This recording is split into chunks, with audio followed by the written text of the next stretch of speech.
Hello, everyone. This is a Call to Actions radio, results-based radio. Today is April 6, 2014, and your hosts today are myself, Kimberlee Schultz, and Eugene Irvin, and our guest, Mr. Gary Christmas. This is a long-time interview that's been waiting to happen, and we're really excited. The areas we're going to cover today are peace, forgiveness, surrender, showing up. Gary and I know this very well. Navajo and Hopi Sacred Ceremony. We'll cover the Star School and the upcoming 4th annual event in Arizona, April 19th to the 20th, 2014. Gary, thank you for being with us today. Please give us a little background on how you got involved in this event and all the great things that are coming forward because of it. Well, hi, Kim. Thank you and Eugene so much for having me. Really excited about this conversation today. I got started on this path, my dear, because of you. And we met in 2009 in Huntington Beach, working, together in another peace project, which eventually, long story short, you found some information and were able to help me connect to some people in Arizona. I went out and met with them and said, "Hey guys, come on over. Let's start doing some work out here." That's a very simplified version of it, but the real meaningful parts were you and I working on peace together. Even before we connected with the Navajo and the Hopi opportunity to work with them for peace. And I think that by itself, just showing up and having an intention to forward peace in this world, most people think that's crazy. And I have to admit sometimes I get called names like that, but I also have to admit that there's a very, very powerful path of peace. And if you show up, and you really show up with a lot of integrity and love, and your heart's bigger than most people think it is, I think you can actually impact peace in this world, and I believe that. Yeah, I just wanted to touch on that real quick because one of the things we try to bring up on every interview is the fact that each and every one of us individually can just be such a beautiful part of this mosaic of changing our world to one based on peace and forgiveness and love, and not one just in a conceptual form, but actually us being in action. And what we look to do is model that in our actions with other people so that people can see what it looks like and not just talking about it.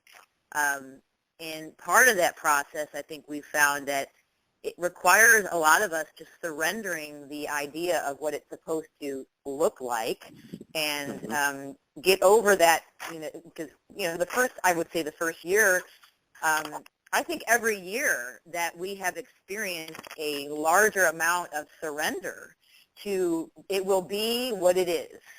And that's not easy for people who have grown up in this control type atmosphere. You want to touch base on that a little bit? Well, absolutely. We talk about this, just you and I amongst ourselves often, just to remind ourselves how powerful we are in a way, but also how much it requires full surrender in order to really let the highest work occur.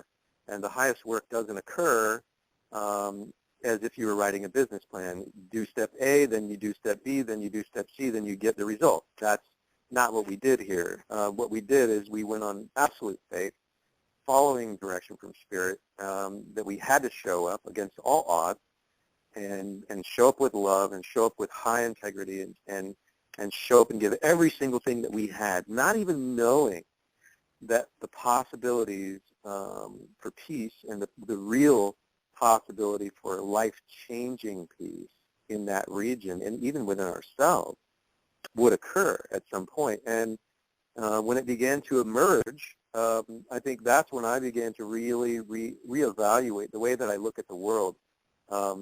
As a man going into the world saying, okay, I'm going to do this. I've got a plan, and I'm going to follow that plan. That's not always the most powerful path. What I've learned through this with you and with all the people that support this peace workout with the Hopi to Navajo, Michelle Anderson, has been there every year. Nadia Summers has been there every year.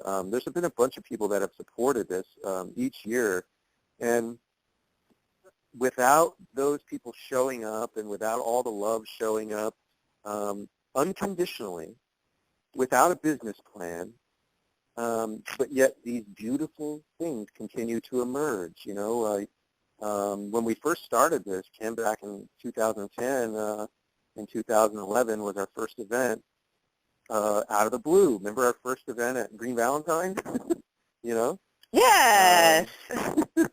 Out of the blue that day we find out, that there's a donation of a $30,000 biodome, a beautiful aluminum structure with a space age, sort of design that utilizing aquaponics could bring organic food and other potential benefits out there to the Navajo Nation 30 miles away from water,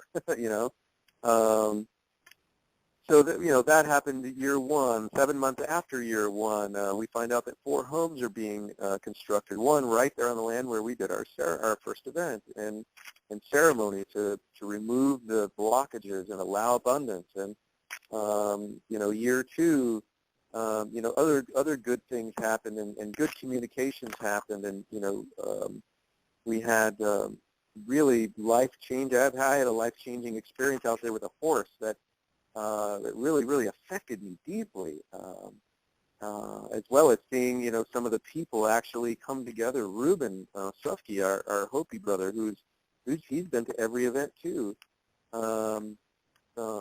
Although briefly the first year and a little bit longer the second year, both times he did prayers at the sunset, if you remember. And I think it's just appropriate now that he's such a big part of this piece. Absolutely. And, many people that have come to the event, I was just talking about this earlier today, have had a very transformational experience where you can't really say what's changed, but something in you has changed. You just can't verbalize it, but it's something that's very deep. And I don't know if you could touch on that a little bit yourself, on what you think that is, what creates that transformational experience out there. I'll go back to year one, 2011, Easter Sunday. We wake up to a sunrise ceremony, a sunrise blessing with Harold Begay and his hogan, which is about 24 feet around, dirt floor. He's keeping it up as best he can, but it looks like it's falling apart all the time. But that morning, I experienced a deeper spiritual connection to all that has been, and will ever be, than I've ever felt in a massive synagogue with all kinds of lights and bells and whistles and organs and all that. And if you remember that day, we all started with a dry eye, and pretty much every single person in there was crying and had been transformed. And I remember Kenneth, Leaders Causing Leaders founder, a very, very wonderful man, a good man who does a lot of good work in the world, was there that year, and he was crying, looking at me. He's not a man that cries a lot, He looked at me and said, "What happened to me?" He told on to his heart. He said, "What happened to my heart? I'm different. What happened?" And so, like you said, Kimberlee, it's hard to put it into words, but it is a very positive transformation that occurs when you drop your ego and you're willing to give everything you have, and you're willing to experience a new way without prejudice. It's really powerful. And the land, I had a really transformational experience. I think it was the second year we were there. We were getting ready for the event, and I was looking at, the big mesa across the way, and it was just this real raw experience with Mother Earth, and there was nothing, there was no concrete jungle, there was no buildings, there was like nothing in between, me and the spirit of Mother Earth, and it brought me to tears. I was like, I just felt like all those obstacles, all those impedances, all the things that get in the way of us putting our feet on the earth and having a connection and a responsibility and a respect and an honor, that you get the opportunity to feel that when you step into these areas and step off the concrete jungle for a little while. I mean, that's kind of what, there's a lot of crystals out there, so that also seems like it amplifies the experience. Do you want to touch on that a little bit? Well, I think the ceremony is a big part of it for me. And like you said, going back to the land just for a second, but it was the land that called us. The first year, you and I and Michelle Anderson went back and forth on, how do we do this and how do we do it right? And if we don't do it right, we know we won't be able to do it at all, really with the energy we were getting. And going out there with open heart and full of integrity, connecting with the land, doing ceremony with the land, blessing the land, not just the people. I mean, I think it's really important that people understand that this earth we're on is alive. And it's not just, kind of alive. It has a consciousness, and it has a heart, it has a heartbeat. It has preferences. It has things that if you help the earth, it's amazing what happens in your life. If you go against that and you just do whatever you're going to do and you just ignore it, then you're living without that energy in your space. And it's changed me doing this work. Every year it's changed me. Whether it's ceremony, the experience with the horse, meeting and having new relationships with wonderful people out there, seeing the face of these children at the Star School year after year after year, and their wonderful creative zeal that they have compared to the energy of some of the other schools there in Loop and other areas where the schools are more, gang-ridden, and they're not happy, and they're not creative, and they're stuck. Most of the people don't graduate, whereas at the Star School, Mark and Kate have done, they've made it real, and they've respected the ways, and they're helping these kids to grow up fully conscious and aware of the real history of their people, and fully conscious and aware that they have no boundaries. They can be who they want to be, and they can create just as well as anybody else, and they can thrive in this world. And so it's changed me in many ways, and I know you as well. And like you said, many people have had life transforming experiences out there. I know Bill Goldberg did. He shared one with you and I that's very powerful. And Michelle has, Nadia has, Victoria has. Camille. I remember Camille one year just had a big transformation. It's an honor. It's an honor to be part of this, and I'll continue doing it as long as I'm able. Well, the Star School. Go ahead. I just wanted to jump in there, guys. For the listeners, we're talking about a ceremony here between two indigenous tribes of Indians in kind of the northern Arizona area there, between the Hopi and the Navajo Indian tribes. And I just kind of want to get y'all's perspective on what really happens when a set of indigenous peoples comes back and sets an example for the rest of us of basically how these elements of forgiveness is so transformative for the collective and for the future of our civilization, really, is what we're talking about. Very true. One of the most powerful things that has transformed me, which we haven't spoke about yet, I'll jump right into it, was we all know about 12/21/12 and what a big event that was, and how everybody was building up to that. And some people have been saying it was the end of the world and the end of the Mayan calendar and all these things. And the indigenous never said anything like that, including the Maya. They never said it was the end of the world. It's the end of their freaking calendar. It was in their long count calendar, where their long count calendar restarts. And this is a new age. If more people would study about the indigenous way of thinking, they would understand more about the world around them. But so that date, 12/21/12, was a big thing all over the world. And this piecework that we had been doing out there, I had opportunity to do some ceremony out there. Kimberlee has been out there many times and has been in ceremony, but there's a few times. I've been out there 27 times now, and so I've been out there sometimes just by myself. And we had done 4 different prior ceremonies, removing, prayers to remove the prejudice, prayers to restore abundance, and allow the positive flow of energies, and allow this forgiveness to take place between the Navajo and Hopi. And So finally, after the fourth ceremony, where the Navajo roadman said, "We can't address your prayers specifically with the Hopi until we have half Navajo medicine men and half Hopi elders and medicine men. And so if you can pull that off, we'll address it." So on 12/15/12, 7 days prior to 12/21, we had that ceremony. Almost didn't happen. The Hopi elders got snowed in. Thankfully, I have a Jeep. I was able to go get them and bring them back just in time. And it was a long ceremony, 15 hours, and everybody got to talk. And the ceremony was about forgiveness. And so I opened it with an hour prayer about the power of forgiveness and the power of leaving the heavy energies on the other side. Don't take the heavy energies through the 12/21 portal with us. Because literally, if anybody studies the planets and the solar system and the galaxy, our sun is the lead dog. And all the planets are literally spinning around the sun, but kind of behind it as the sun barrels through the universe. We are following it. It's like a massive comet, and we are in its wake. And so knowing that the sun is always moving into a new place, and we're always moving into a new place right behind it, and understanding the cycles of the universe, now that 12/21/12 is there, we're about to go into some new space. It's very important new space. And so we wanted to leave the heavy energy, keep it behind.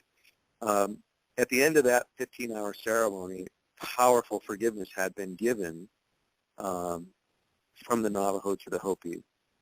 And that's a very long story, but a very powerful one that changed people's lives in that moment. Most people didn't expect it to happen. Even the people in there didn't anticipate that it would actually occur, but it did, and it happened in a miraculous way. One of the people there had been, who was a Navajo, had been moved off of the land by a Hopi BIA agent. And that was at the calling of the federal government of the United States, who just, hey, we'll make the Indians hate each other even more. We'll give the Hopi guns and badges and tell them to move the Navajo off the land. That'll piss everybody off and keep them fighting for years. And that's exactly what happened. And so there's some very heavy energy there because of the Navajo families that were moved off of the land by the Hopis with guns and badges. So one of the people spoke about how that broke her as a person. And since she was a little girl, she had been enraged by that and just had never had peace in her heart, never had peace in her life. She sabotaged her own relationships in her life. But this day, she was able to speak about it for about 3 hours. And so she had nothing left to say. That's how these ceremonies work. And once she was done, one of the Hopi elders, Alan, one of the most beautiful people I've ever met in my life, said, "Dear, I think you hate the Hopi because of me." And she said, "Well, Alan, I could never hate you. You're a powerful medicine man. You know our songs and you know our ways, and you're a good man. I could never hate you." He goes, "Yeah, it's true. I am those things. I am a good man. But there was a time in my life when I needed a job. And so I took a job. I was a BIA agent, and I moved families out of this area, and I'm very sorry. Please forgive me. Please forgive my people. Please forgive us for what we've done." And that was the beginning of a massive forgiveness that took place. After that, the medicine men on the Navajo side recognized that the significance of this act and forgiveness, and each of them not only vowed to remove the dark prayers that they had been sending Hopi for so many years in ceremony, but they did it. They removed those prayers right there in front of them, put them into the fire. And then the Hopi did the same thing. And they forgave the Navajo, and then they pulled back their dark prayers that they had been sending to the Navajo for so many years. They've really been at war over 300 years over this land. And so after that was 7 days prior to 12/21. After that happened, I changed as a person, as a being, as a human being. I evolved, and so did several of the people in that event. And it really had a lot of powerful energies that still resonate out there to this day. And although there's some people out there that don't like our presence and resist, us coming out there for this peace work because of their own internal prejudices and immaturity, this is real. And it did happen. And it's continuing to happen. And now these ceremonies are happening without me. I don't have to go out there. I don't have to try to put them on. They're doing them on their own. Navajo roadman Hopi roadmen together doing peace ceremonies and expanding the forgiveness between their two tribes. It is really beautiful, Gary. I mean, I really get choked up just acknowledging the fact that us showing up year after year led to these types of conversations that it's like, you know, a handshake to a handshake and like, let's move on and work together. And that is leading up to an event that's going to happen later this year. I know you're still in the planning of that, but can you touch base on that a little bit? On the April 1920 event? Actually, no, the one that will happen later in the year, October. Oh, yeah. So after this April 1920 event at the Star School in northern Flagstaff, way northern Flagstaff, it's really only a few miles off of the Navajo Reservation, and then the next day we'll be on the Hopi Reservation. So after that April 1920 event, there's an event being planned now that was also prayed about in all 5 of these ceremonies with the Navajo, and the last one with the Navajo and Hopi specifically was prayed about a lot, and that is bringing this forgiveness ceremony and this process. It's really a process of allowing forgiveness to manifest in the hearts of the people participating and in the communities. And we're going to take that to Israel and Palestine. And it may sound like it's not connected. It's connected in every way. So the ability to forgive ancient conflict is where it all leads. And this ancient conflict is driving all the major conflicts on this planet. You know, people are upset with those people over there across that border because their parents killed my parents, their grandparents killed my great-grandparents. They do these things against us, and they've been doing it for 100 years, so I just hate them. And that's what people think. That's what they're raised with.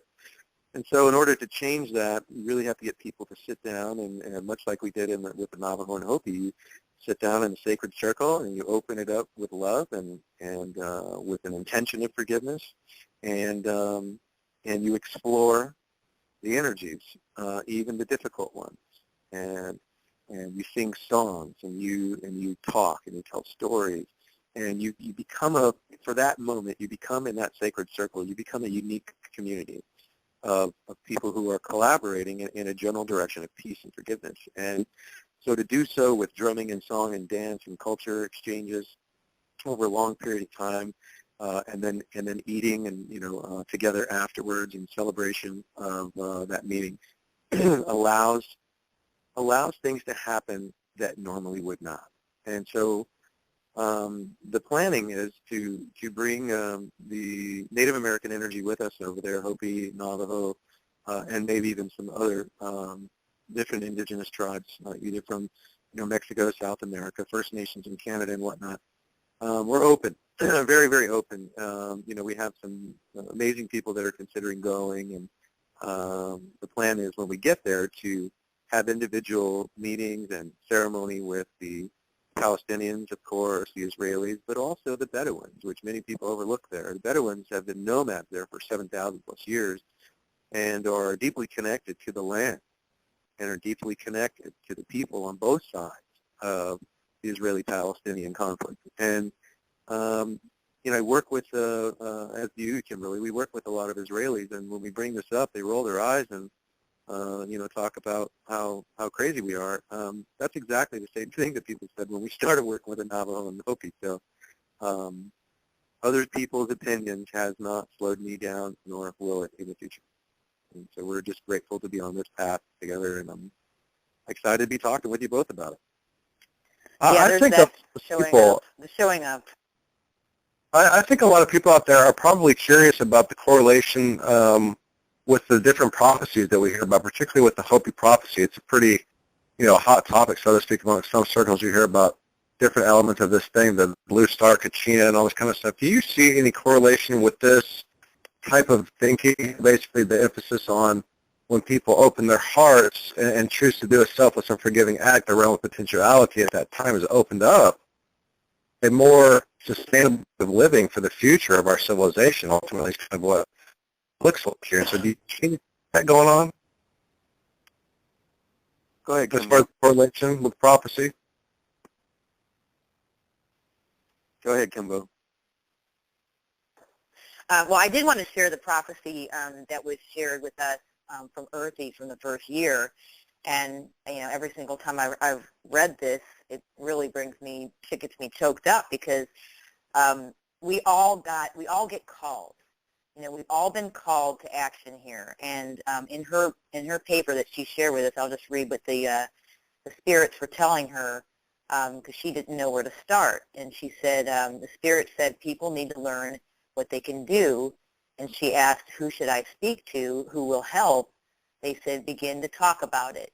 There will be a group of people that will come together who will help. They are receiving the messages too. So that particular, it's a lot longer than that. It's just that's one little area of it. We're all getting called to do this, and we're all hearing it from many different areas of the earth, and we're all finding each other, and we're all coming together to do this work. And I wanted to cite A Course in Miracles quote that really is relevant here. And it said, the holiest of holies is where an ancient hate becomes a present love. And so that's what we're working with here. Gary, did you want to add anything to that?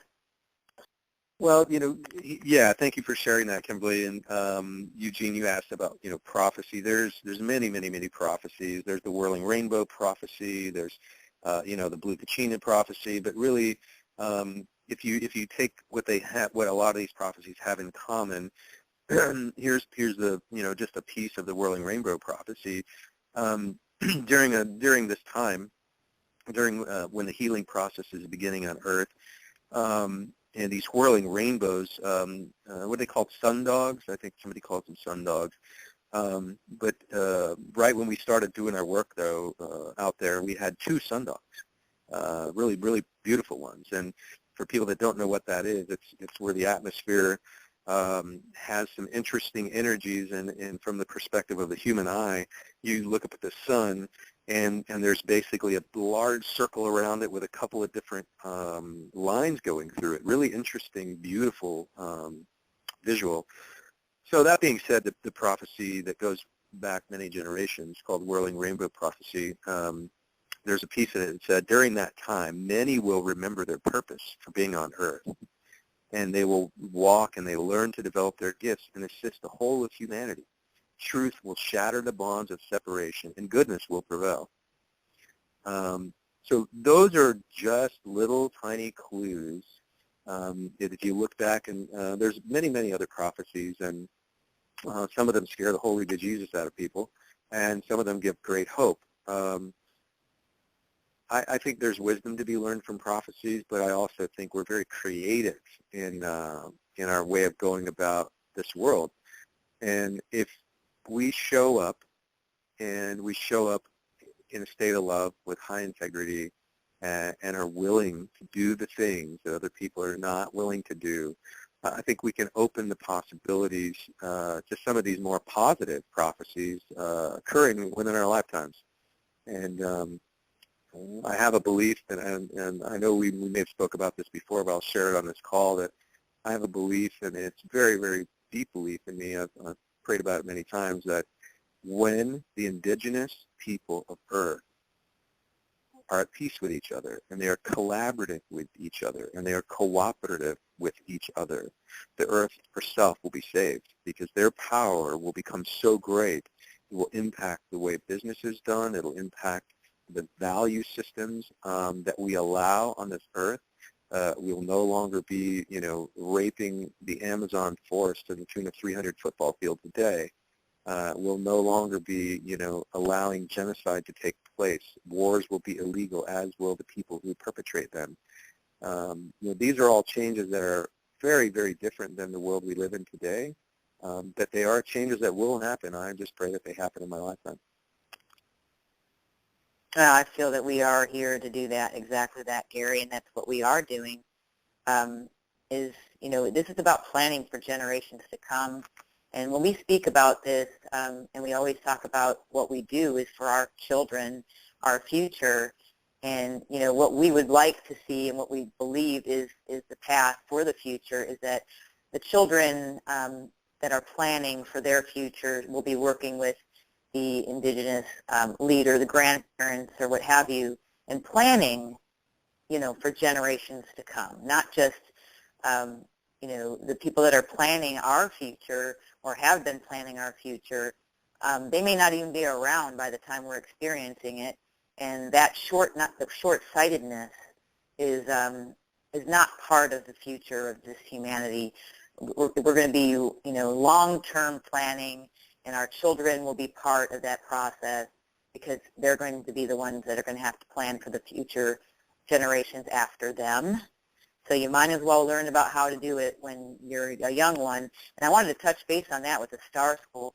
Because, Gary, we hadn't really dug into what the Star School is doing. And could you give a little background on that, about how and when that started and what the children do that really can be a model for all schools moving forward?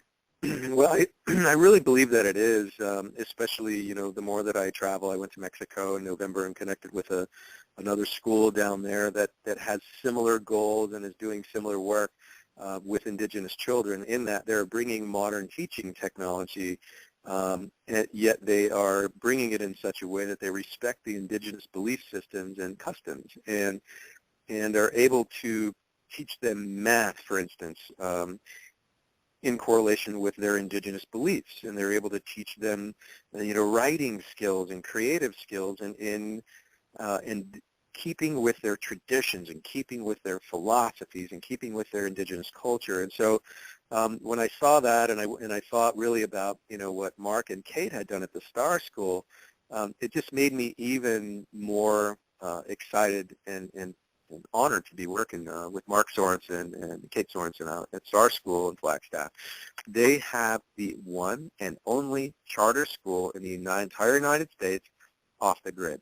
They have their own water, they have their own wind, they have their own solar, and they are working on a piece of land right across the street from them with a big well, which would give them even more water. But Mark is also looking at creating some farming over there. So instead of buying organic food for the children there, they could be growing it right across the street, and even create a little profit center for their nonprofit company. A way to feed the kids and then sell the rest, and then donate, to the families and whatnot. It's what Mark and Kate have really done is basically what we've done, only times 1,000. They came up. Mark has very deep roots in the Navajo community, as does Kate, and both of them were in the Navajo school district, and not really happy with the results that they were getting using the systems that were in place. It's a kind way to say it. There's in the traditional indigenous school districts that are run on most reservations, the dropout rate is ridiculously high. The amount of people going from high school straight into drugs, straight into jail, straight into prostitution, straight into troubling situations is many more times that of the North American standards, many more times. And so the death rate is higher, and the jail rate is higher, and it's terrible. So Mark and Kate decided to do things different. They bought some land off of the reservation, just right off the reservation, maxed out all their credit cards, built some buildings using passive solar and hay bale construction tactics, so that it didn't cost a lot of money and it saved a lot on energy. And they hired Navajo people to build it, and took a little longer, costed a little more, but once they got the school open, they operated it for a while, I think a year or so, out of their own pocket, while they worked on acquiring state and local and federal funding, and then creating the process of a charter school. The first time I went there, Kimberlee, in 2010, on my first visit out there, I cried. I saw the children and the gleam in their eyes, and the sincere connection to earth that they have, that is nurtured at that school. You remember last year when we were there, Kimberlee, Tom, one of the teachers there, was talking about how this big tree outside the window should be considered your mentor. And that tree has wisdom, and if you study it long enough and you connect with it, and you will gain wisdom from that connection. And that's the kind of direction they teach. They do teach modern technology, and they have a film division there. They have kids creating their own short movies, which are getting awards actually and being featured in film festivals around the world. So their kids are very creative, and they believe that they can accomplish anything, and they have proof to that effect. And I really believe it has a lot to do with Mark and Kate showing up and believing and staying at a high level of integrity again and again and again in the face of criticism, which they receive much criticism, but overall the community really embraces them. So kudos to Mark and Kate Sorensen. We're really honored to be working with them, and grateful for their support. And Mark is not just a supporter of allowing us to use the Star School for home base again this year, but he's a supporter of our path, Kimberlee, and supporter of peace. He's a peace builder. He works with peace builders there, and is very supportive of the path of peace. And he's a great man, a man I really look up to a lot. And they teach peace building at the school every day. The 4 hours. Every day, yeah. Yeah, they have a 1 hour class each day on peace building, and those children know it better than some of the peace builders. It's amazing. I just want to throw something in there, guys. I think that it's, there's such a lack of balance in the world. I think that's very evident, obviously, if we look around the world with the suffering that goes on in particular areas of this world when other people don't have to be subjected to those types of situations. And, when we see one of the most impoverished, actually, these are the most impoverished communities in the country on a reservation. For anybody who's not been there, these, like you mentioned earlier, these guys are 30 miles from water in some cases. They're literally hauling their water to drink, to take showers, and all of these other types of things. To see these guys set a model of how, is basically the exact opposite of the things that we're already working on. We have public school property here in the urban center that has, electromagnetic devices on them and GMO food and all these other things. It really makes people want to take a look and try to help restore the sense of balance. To me, it does. When I look at this and try to say that, we all have a lot to learn from each other, and that's exactly what it's going to take to further this thing to where we can all basically have a good future for ourselves. Absolutely. Absolutely. I'd like to mention something else. This is something I've been working with for a while, and we always talk about truth and integrity, Kimberlee, and how powerful it is, and how life-changing it is. Both of our lives have been changed drastically as we have continued to embrace truth and integrity. As I was running across, looking through some different information, I found the 12 cycles of truth that the Iroquois Peace Confederacy tradition uses. And so there's just 12 cycles. The first one is learning truth. The next one is observing truth. The next one is loving truth and working truth, honoring truth, hearing truth, serving truth, walking truth, accepting truth, presenting truth, living truth, and being grateful for truth. That would change the world. Yeah, and that's exactly what modeling truth is all about, and that is, what resonates with us, having a connection with Earth and having a connection with our brothers and sisters and growing our own food and nurturing each other through that process. And it's really about building community.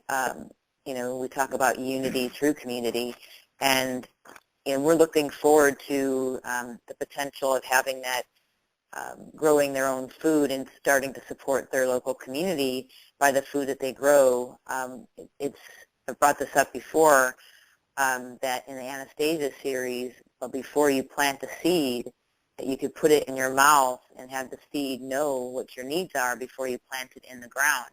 And having that cyclical relationship with your food, so when you plant it in the ground and you nurture and grow the plants, then when the plants are ready to harvest, in return, the nurturing and the resources that it's grown for you, there's a relationship there.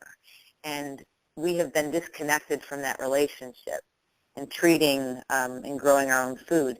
And I think that model moving forward with the potential farm that could come out there across the street would be an amazing thing for people to experience. And that's why we enjoy coming back to the Star School, is we're showing people modern technology being used, real live at the school, and then what the possibility is for other schools to do that in return. We had the OC Register came out with us last year to cover the event, and I have a feeling, I don't know that they're going to be with us this year, but they'll probably be attending the ceremony in Palestine, Israel. And did you want to add anything else to that, Gary, about, modeling it, if you will? Yeah, modeling it is, that's what we're doing. And sometimes that requires, in the moment, you need to do not what your brain wants to do. You need to stop and pause. There's great wisdom in the pause. That's something I've learned from our time working with the Hopi and the Navajo, and is, not everything has to be a clock and a calendar, and you must, if somebody says this, you have to say that. Sometimes it's good to pause and think and contemplate and evaluate what you're about to say or do based on your highest values. And that's where I think modeling comes in. There's a wisdom that you acquire basically from going through life doing all the wrong things, but paying attention as you do those things that are out of balance, and things that cause and effect may make your life difficult sometimes because you did something that caused something that made you uncomfortable. After you learn that process and you realize, oh, so all I have to do is be more careful with my words, be more loving with my actions, and be more thoughtful with the things that I do, knowing that the entire universe is watching, not just people, but some of the most important things are what you do when no one's watching.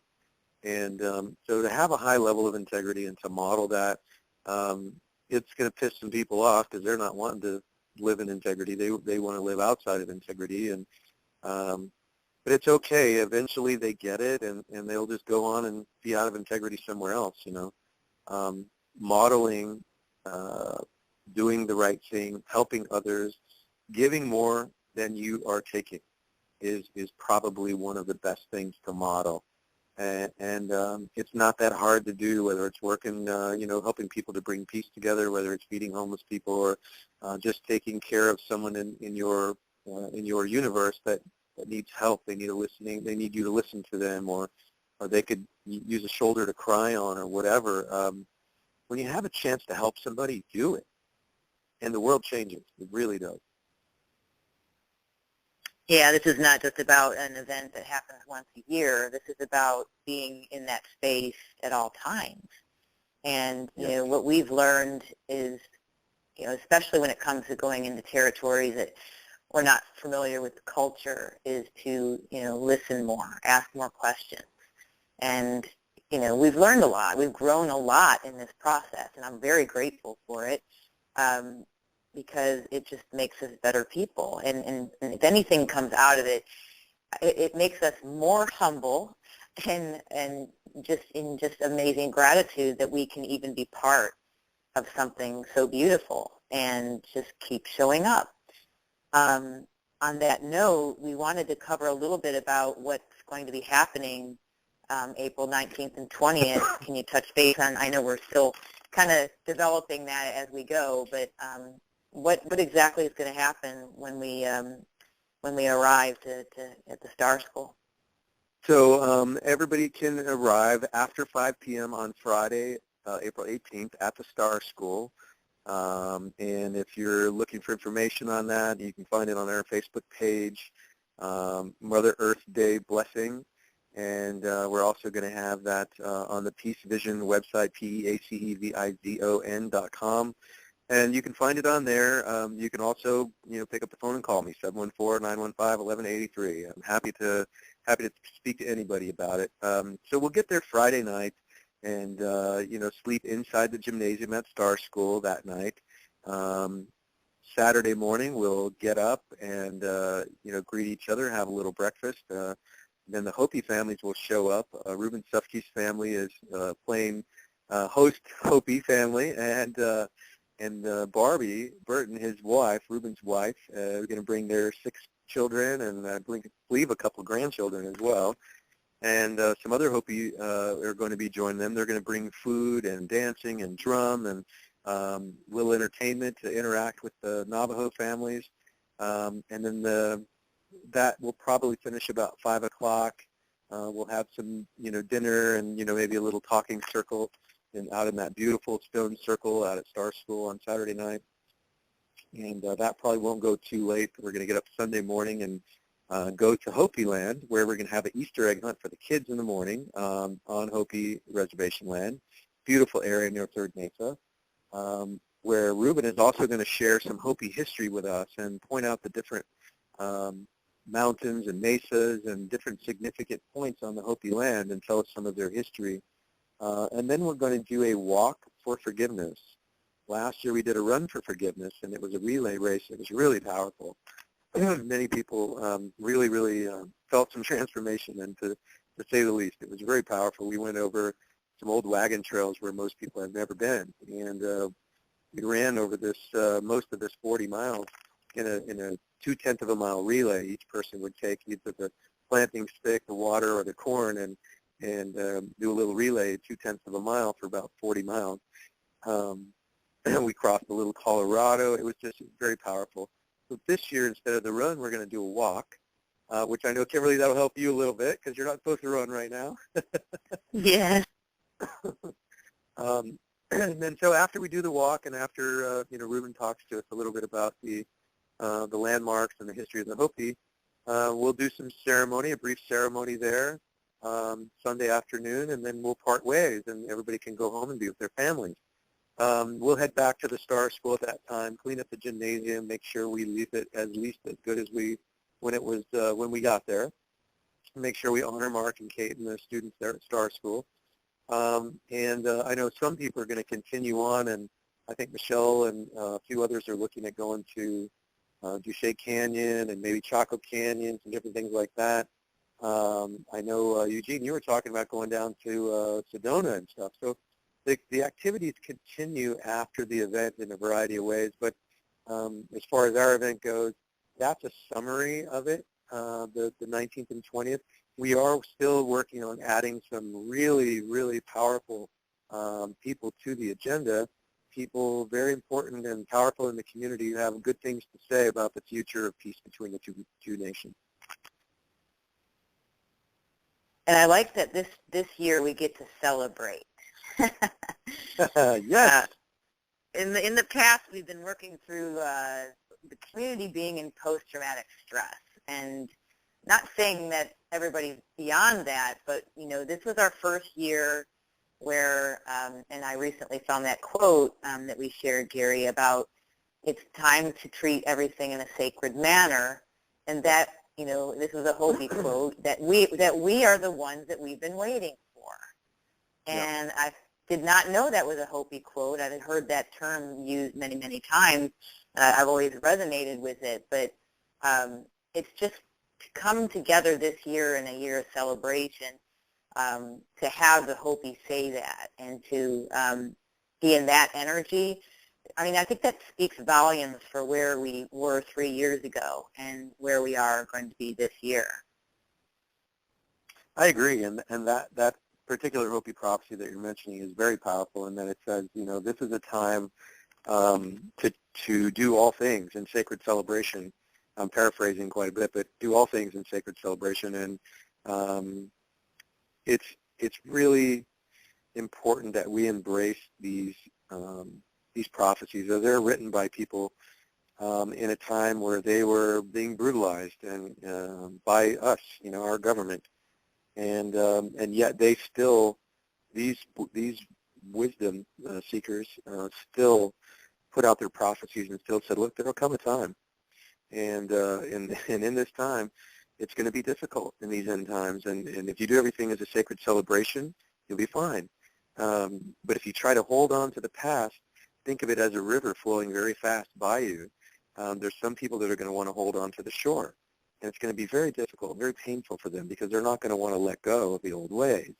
But what Spirit's asking you to do is to let go of the shore and get in the center of the flow of the river and flow with the river. and it will not be difficult. It will not be painful, and instead, you will be in a great state of harmony, and you will flow with these changing times. And so, I think that's kind of what we're doing, Kimbo. We're not trying to hang on to the old. We're going with the flow of spirit and listening, and I think that's another reason why it's important to say these things on air, to expose them to new people who haven't heard these words before. Look into these words. Look into these prophecies, and pray about them or meditate on them, whatever resonates with you, and just find if there's any truth in there for you. Yeah, I think it's really beautiful to have those confirmations come from many different tribes said in slightly different ways, but pretty much, I mean, what the time that we are in is a shift, and it's shifting out of, an old paradigm based on control and, divide and conquer, if you will, to one of collaboration and, collaborating in action together. And I just love to have, we would see the children share their cultures with each other. And so this is going to be a really good year. I'm excited to see us go from Hopi to Navajo and Navajo to Hopi, and to step feet on both land together in a collaborative manner.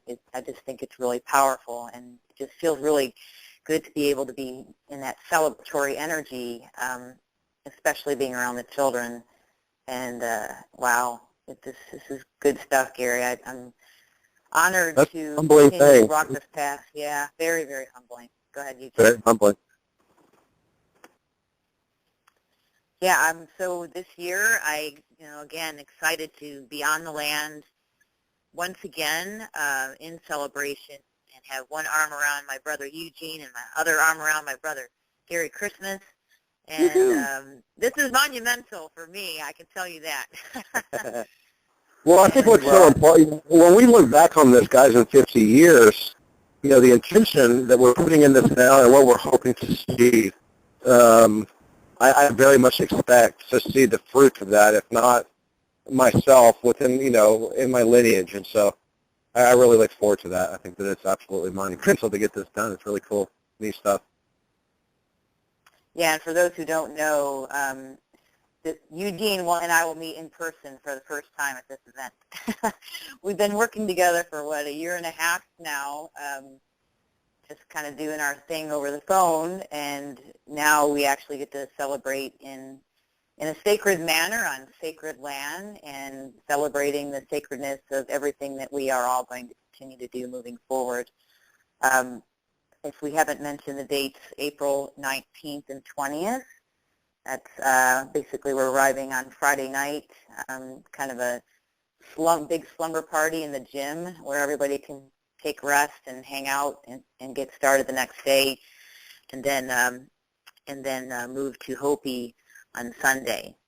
And we'll have all the details up with the Facebook pages and everything for you to see as you're listening to this interview, so you don't have to scramble to get a pen or jot down phone numbers to talk to Gary and get any other details you need. So that'll all be up on the website. If you guys have anything else to add, I think we can bring this to a close, or if you would like to. I'll toss one thing in there. I just want to say how just it's perfect and poetic, and just everything else in my life, how these series of synchronistic events kind of carry me through my life. For me and you to actually meet up out there, because anybody who knows me good knows certainly that, I used to live on the res out there in northern Arizona, and, the two tribes that I know the best would be both the Hopi and the Navajo. I've literally lived with them, and they've been a part of my life since, I was 15 years old, and so it's really interesting to see how that plays out for me in my life. I'm just grateful for it all the time. Good stuff. Well, there are no coincidences, brother. We're happy to have you, and I'm honored to be working with you. Look forward to meeting you in person. Likewise, Yeah. Very much. Yeah, absolutely, guys. So as usual, I am blessed to be in your presence and working with you, and just the beautiful work that we've done. And oh my gosh, we're just scratching the surface on what we have to celebrate going forward. I just want to thank you both for being in my life, for being with us today to share, and this is just one of many interviews that we'll have going forward, sharing the fruits of exactly these events are bringing forth. And it just feels to me like it's growing exponentially. And we'll have more coverage than just radio interviews. We'll also have the paper. We'll have some video and stuff to share as well. Just know, everyone, that our world is a beautiful place if you put your head in that area and know that you can make a difference too. We hope to see you at the event at the very least. You can keep up with us on the Facebook pages. And on that note, God bless you. And if you guys have anything else to add, you can add now, or we will go ahead and close the show. Awesome. I just want to thank you, Kimberlee, for all that you do. And because of who you are, I have changed. Thank you. Vice versa, Gary. This is a team effort, so that's what's fun about it. I don't want to do this stuff on my own. It's a lot more fun when we have each other to play with and laugh with, and we do a lot of that, and to grow with and evolve with. So thank you, brothers. So happy to be with you here today, and look forward to seeing all three of us standing on the same ground in a couple of weeks. Awesome. Great call, guys. Thank you guys so much for doing this. Thank you, Gary. Our pleasure and honor, Gary. All right, you guys have an awesome day. Thank you, everyone, for listening, and God bless. Awesome.